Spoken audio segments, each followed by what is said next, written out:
Indian railway finance corporation के बेहद ही दमदार नतीजे और नतीजों में देखें तो प्रॉफिट में 35% की बढ़त, और ये बढ़त ये बता रही है कि इस स्टॉक में बहुत बड़ी रैली आ सकती है उसके फाइनेंशियल्स और फंडामेंटल्स के आधार पर।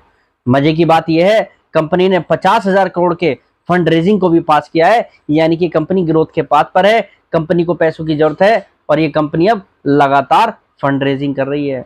और उससे अच्छी बात यहाँ पर यह है कि कंपनी को फंड जो है कम रेट पर मिल रहा है, क्योंकि कंपनी की रेटिंग AAA घोषित हो चुकी है केयर के द्वारा, क्रिसिल के द्वारा।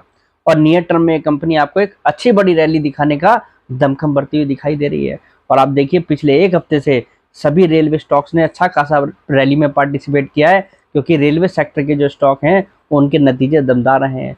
इस कंपनी ने भी रेलवे सेक्टर के अंदर आज अच्छे नतीजे दिखाकर ये बता दिया है कि ये भी एक री रेटिंग का स्ट्रॉन्ग कैंडिडेट है। तो चलिए जानते हैं ऐसे कौन से कारण हैं जो इसकी री रेटिंग में इसको मदद करेंगे।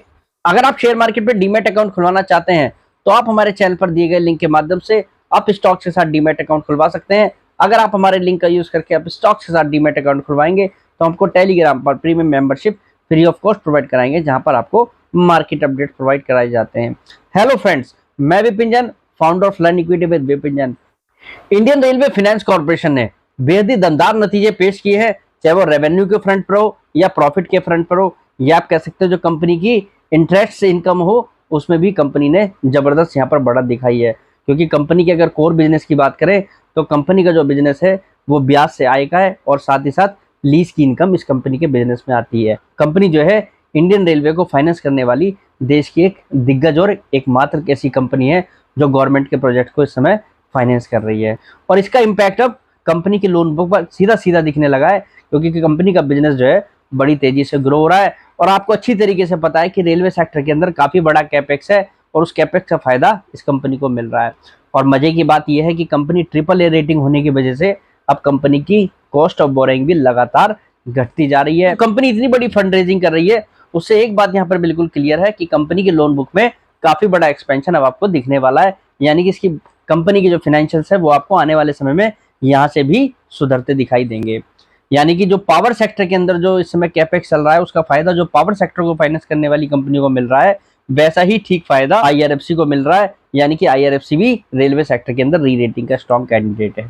बात करें कंपनी के नतीजों की, तो कंपनी की इंटरेस्ट इनकम जो पिछले फाइनेंशियल ईयर के सेम क्वार्टर में जो 1999 करोड़ की थी वो लगभग 2141 करोड़ रुपए रिकॉर्ड हुई है। लीज से इनकम है वो लगभग 4332 करोड़ रुपए रिकॉर्ड हुई है, जो कि 4195 करोड़ थी। कंपनी की टोटल इनकम 6230 करोड़ रुपए वाली टोटल इनकम, 6230 CR वाली टोटल इनकम अब 6477 CR हो चुकी है, इस फाइनेंशियल ईयर में हो चुका है। कंपनी ने अपने प्रॉफिट में लगभग 35% की बढ़त दिखाई है। और मजे की बात यह है कि कंपनी की फाइनेंस कॉस्ट घट रही है, जिसका इम्पैक्ट अब उसके प्रॉफिट पर सीधा सीधा दिखाई दे रहा है। दरअसल देखें पिछले फाइनेंशियल ईयर के सेम क्वार्टर में जो 79% की कंपनी की फाइनेंस कॉस्ट बैठ रही थी, अगर हम उसको टोटल इनकम से कंपेयर करके देखें जो कॉस्टिंग आ रही थी वो अब 73% के आसपास आ चुकी है।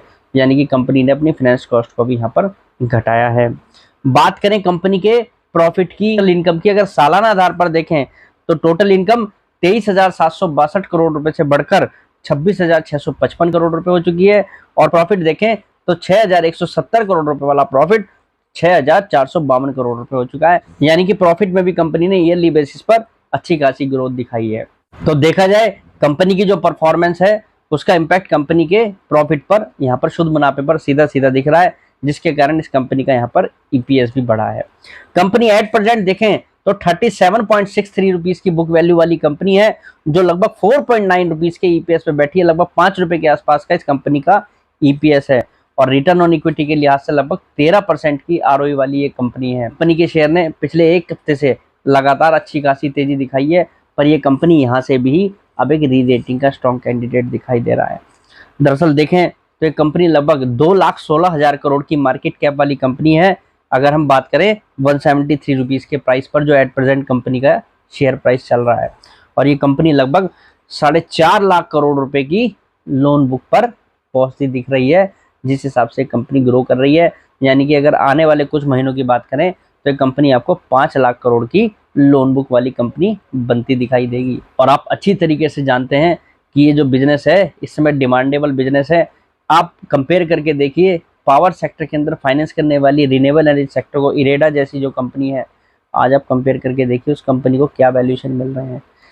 ये कंपेयर करके अगर हम देखें तो वो कंपनी साइज के हिसाब से भी काफी छोटी है, उसके बावजूद उस कंपनी को अगर हम एट प्रेजेंट देखें तो लगभग 32 रुपए की बुक वैल्यू वाली वो कंपनी है, 4 रुपए 66 पैसे का ईपीएस है, रिटर्न ऑन इक्विटी के लिहाज से लगभग 14.5% की आरओई वाली कंपनी है, और वो कंपनी इस समय 7 के मल्टीपल पे है, अपने बुक वैल्यू के 7 के मल्टीपल पे ट्रेड करती है। यहीं अगर आईआरएफसी की बात करें तो मात्र 4.9 के बुक वैल्यू पर है।